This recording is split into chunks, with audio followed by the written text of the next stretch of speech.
before we opened up the Comedy Mothership in town, I was under contract for this place called the One World Theater that was also owned by a cult. No way. Yeah, the One World Theater. You know where it is? Bee Cave. Well, this is what's fucked up about the story. Ron White performed there once because they have concerts there.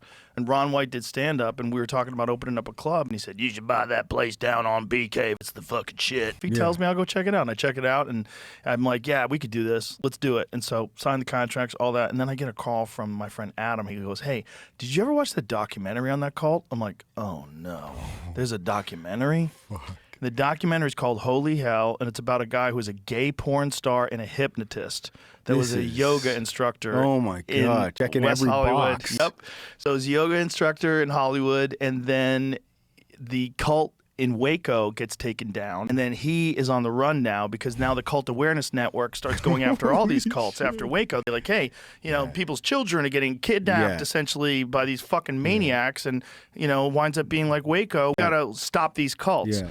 And so he moves to Austin and changes his name, and has you know, this is the 90s. You could get away with changing your name.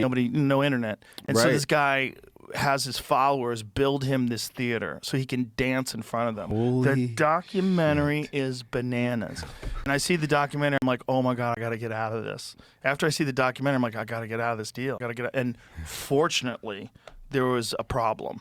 Because, you know, you got a bunch of cult members building a place. They're not going to do it to code. And so it like his residence. Shit that was wrong. It cost me a little bit of money, and I got out of it. And then we eventually got the Ritz on 6th Street. And that's the perfect spot anyway.